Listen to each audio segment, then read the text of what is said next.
എപ്പോഴെങ്കിലും ഇങ്ങനെ ആലോചിച്ചിട്ടുണ്ടോ നമ്മൾ ചെയ്യുന്ന ഒരു ചെറിയ കാര്യത്തിന് ഈ ലോകത്ത് ശരിക്കും എന്തെങ്കിലും മാറ്റം കൊണ്ടുവരാൻ പറ്റുമെന്ന്? അപ്പോ ഇന്ന് നമ്മൾ കേൾക്കാൻ പോകുന്നത് അങ്ങനെ ഒരു കഥയാണ്, ഒരു ചെറിയ വിളക്കിന്റെ കഥ. ശാന്തമായ ഒരു കൊച്ചു ഗ്രാമം. അവിടെ വലിയ സ്വപ്നങ്ങളൊക്കെയുള്ള ഒരു കുട്ടിയുണ്ടായിരുന്നു. അവന്റെ ആഗ്രഹം എന്തായിരുന്നു എന്നറിയാമോ? ഈ ലോകം മുഴുവൻ പ്രകാശം കൊണ്ട് നിറയ്ക്കണം.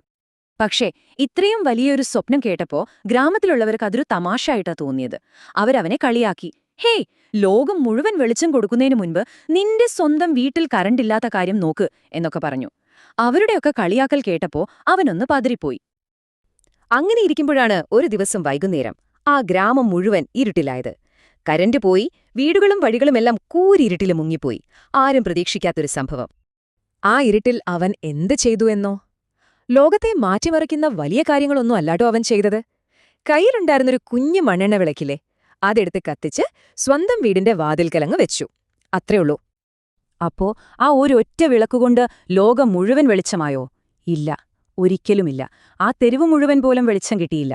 പക്ഷേ അതവന്റെ വീടിന്റെ വാതിൽക്കൽ ഒരു തുണ്ട് വെളിച്ചം കൊടുത്തു. ആ കൂരിരുട്ടിൽ ഒരു പ്രതീക്ഷയുടെ തിരുനാളമായിട്ടതവിടെ നിന്നു. പക്ഷേ കഥ ഇവിടെ തീരുന്നില്ല കേട്ടോ. ആ ഒരൊറ്റ വെളിച്ചം ഒരു തുടക്കം മാത്രമായിരുന്നു. ഒരു ചെറിയ ഓളം വലുതായി മാറുന്നതുപോലെ ആ പ്രകാശം പതിയെ പതിയെ ആ ഗ്രാമത്തിൽ പടരാൻ തുടങ്ങി. അതെങ്ങനെയാ സംഭവിച്ചതെന്ന് നമുക്ക് നോക്കാമല്ല. നിസ്സാരമെന്ന് തോന്നുന്ന ആ ഒരു തുണ്ട് വെളിച്ചം ആ ഇരുട്ടിൽ എത്ര പേർക്ക് സഹായമായെന്നോ? വഴിതെറ്റാതെ വീട്ടിലേക്ക് നടക്കാൻ ഒരു പ്രായമായ മനുഷ്യനെ അത് സഹായിച്ചു. ഇരുട്ടിൽ പേടിച്ചിരുന്ന കുഞ്ഞിനെ കണ്ടുപിടിക്കാൻ ഒരമ്മയ്ക്കത് ആശ്വാസം കൊടുത്തു.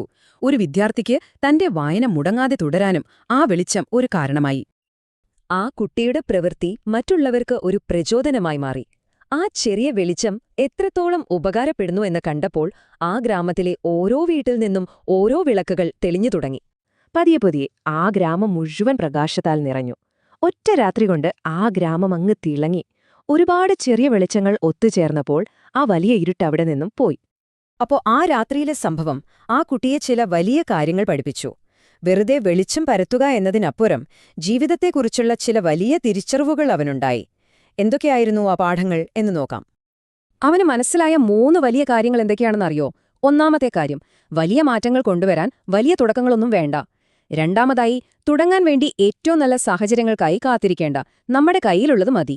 ഏറ്റവും പ്രധാനമായിട്ട്, ഒരു നല്ല കാര്യം ചെയ്യാൻ മറ്റുള്ളവർ സമ്മതിക്കുന്നതിനോ അംഗീകരിക്കുന്നതിനോ വേണ്ടി കാത്തു നിൽക്കേണ്ടതില്ല എന്ന സത്യം അവൻ മനസ്സിലാക്കി. അപ്പോ എന്തായി കഥയുടെ ഒരു കാതൽ, അല്ലെങ്കിൽ നമുക്ക് ജീവിതത്തിൽ പകർത്താൻ പറ്റുന്ന മന്ത്രം? ഇതാണ്: ചെറുതായി തുടങ്ങുക. തുടങ്ങിയ കാര്യം സ്ഥിരമായി ചെയ്യുക. നിങ്ങൾക്ക് ചുറ്റുമുള്ള ഇടം പ്രകാശിപ്പിക്കുക. ലോകം മുഴുവൻ മാറ്റാൻ ഓടി നടക്കുന്നതിന് പകരം നമുക്ക് കഴിയുന്നയിടത്ത് ഒരു നല്ല മാറ്റം കൊണ്ടുവരാൻ ശ്രമിക്കുക. ഈ കഥയുടെ ഹൃദയം ഈ ഒരു വാക്യത്തിലാണ്. ഒരുപക്ഷെ നമ്മുടെ കയ്യിലുള്ള വെളിച്ചം ചെറുതായിരിക്കാം, പക്ഷേ അത് പങ്കുവയ്ക്കുമ്പോൾ, ഒരുപാട് പേർ ഒരുമിക്കുമ്പോൾ എത്ര വലിയ ഇരുട്ടിനെയും ഇല്ലാതാക്കാനുള്ള ഒരു ശക്തി അതിനുണ്ടാകും. അതുകൊണ്ട് ഈ കഥ നമ്മളെ ഓർമ്മിപ്പിക്കുന്നത് ഒരൊറ്റ കാര്യമാണ്: മാറ്റം വരാൻ കാത്തു നിൽക്കരുത്. നമുക്ക് സ്വയം ആ വെളിച്ചമാകാം, മറ്റുള്ളവർക്ക് വഴികാട്ടുന്ന, പ്രചോദനമാകുന്ന ആ ആദ്യത്തെ തിരിനാളം.